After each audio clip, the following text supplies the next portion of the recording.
Kaya mo, kaso tamad ka lang. So this is the very common problem ng karamihan, no, ng tao. For me, I think this is natural, no, na tipong may mga bagay kang gustong i-achieve, kaso mas nagpo-focus ka sa pag-complain kasi nga kesyo ganito, kesyo ganyan, hindi mo siya magawa. Instead of focusing on the solution, on finding the solution of your problem. So many people are getting stuck dun sa pinaka-status ng buhay nila. It's because they don't try hard enough to find a way or to find a solution to move forward dun sa gusto nilang i-achieve. And that's what you need to change on you. So actually, kung nakikita niyo yung post ko about the suits, no? Yung suits na yun is you will actually learn something from them. So yung pinaka natutunan ko sa series na yun, and it's super good, no? I'm still ongoing, no?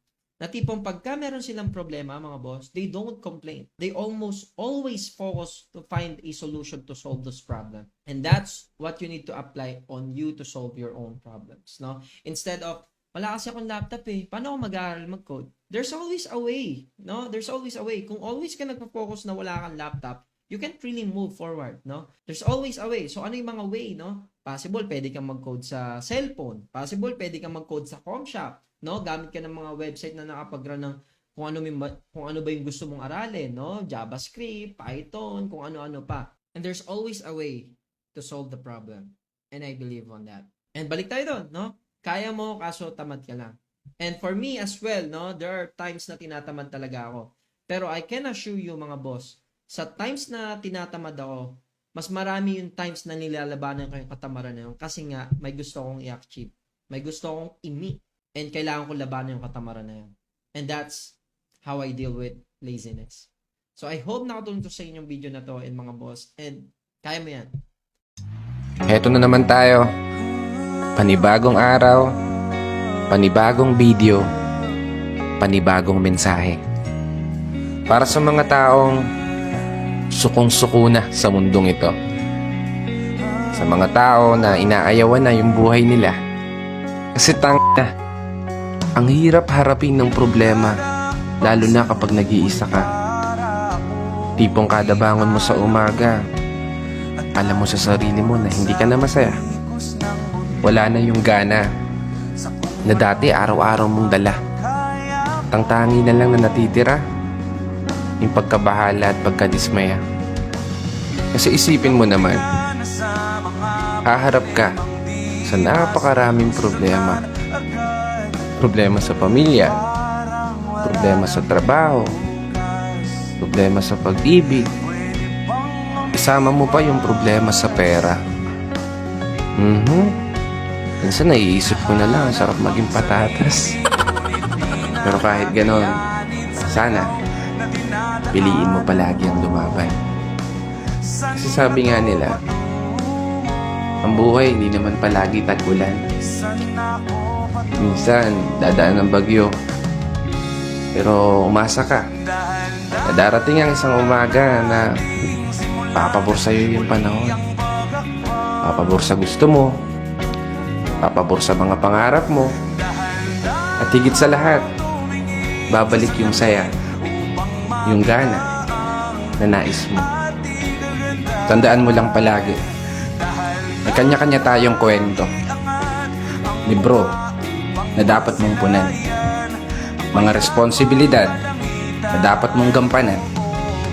Mga pangarap na dapat nating mapasa kamay. Kaya anumang hirap ang ibigay sa'yo ng mundo, laban lang.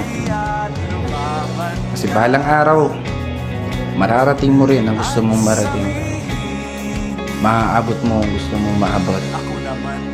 Basta always keep in your mind, lahat magagawa mo. Kasi kaya mo.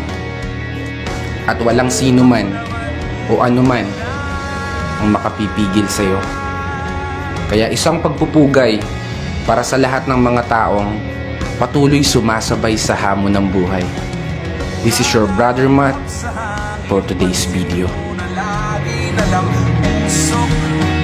Walang malinis, halos puro polusyon. Parang ako raw na konsumisyon.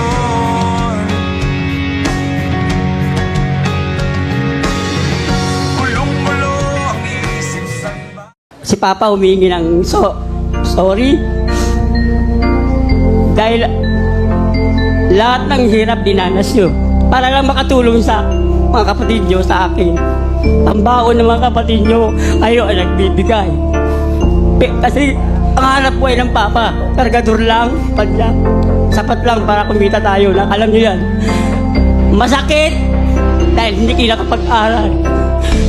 Noong time na nawala mama nyo, Kuya Will, masakit dahil may isang gabi na halos hindi sila kumakain. Isang gabi na hindi sila kumakain. Masakit yun para sa akin, Kuya Will. Sa pula, humingi rin ako ng patawad, sorry. Dahil 17 years na kayo, di man na kayo, hindi ko kayo napag-aral. Dahil alam niyo ang hirap na dinanas natin nung nawala si mama niyo. Alam niyo yan. Masakit yun sa akin, paring Will. Kaya nung nag-alam na kambal ang mag-audition, sabi ko na, ito na siguro para pag sakali mapalari. May panghanda kayo sa birthday sa September 24. Advance happy birthday na. Ganon din sa mga kapatid niyo. Mga anak ko nandiyan sa bahay ngayon. Ito na yung, siguro makakatikim na rin tayo ng masarap na pagkain. Kahit konti lang siguro. Grabe, nakaka-touch naman. May puso ko. Isipin mo, tatay mo yung nangihingi ng sorry sa'yo kasi wala siyang magawa na nang dahil sa hirap ng buhay, yung pangarap niya para sa inyo, hindi niya maibigay. Kaya salute po sa pamilyang to. Nagtutulungan at hindi nagsisisihan. Nagdadamayan at nag-iintindihan. At higit sa lahat, pinapanatili ang pagmamahalan sa kabila ng kahirapan. Tapos sa henerasyon ngayon, yung mga kabataan, grabe pa mag-demand. Hindi naman mayaman, pero sobrang magtampo kapag hindi na pagbigyan. Ang daming gustong makuha, na dapat kapag meron yung iba, ay meron din siya. Na dapat kung ano yung kaya nila, ay kaya rin niya. Na hindi nakikita yung sakripisyo ng magulang nila. Na maidaos nga lang yung sa araw-araw ay hirap na. Tapos magluluho pa. Yung tipong ang daming kahilingan pero hindi makapaghugas ng pinggan. Yung ang hilig makisabay pero hindi makatulong sa gawaing bahay. Ang dami niyan ngayon pero sana malinawan na yung iba. Kasi kailan ba tayo magbabago? Kapag wala na yung magulang mo? Kailan ba tayo matututo? Kapag wala na yung gumagabay sa'yo? Madalas hindi natin nakikita pero umiiyak yung mga yan. Hindi lang nila pinapakita na kahit sobrang pagod na, para sa anak ilalaban pa. Na kahit sobrang dami ng problema, hindi iniinda para sa mga taong umaasa at taong mahal niya. Kaya sana para sa mga kabataan dyan, makita niyo yung kahalagahan ng mayroong magulang. Huwag tayo masyadong abusado na hindi lang mapagbigyan sa gusto. Grabe na magtampo. Alam nyo ba na ang daming kabataan ang pangarap kung anong meron kayo? Kaya sana kung anong meron tayo, marunong tayong makontento. Kasi kailan pa ba tayo matututo at magbabago? Magbibigay ng importansya at magpapahalaga kung kailan bang wala na sila? O kung kailang huli na upang bumawi pa?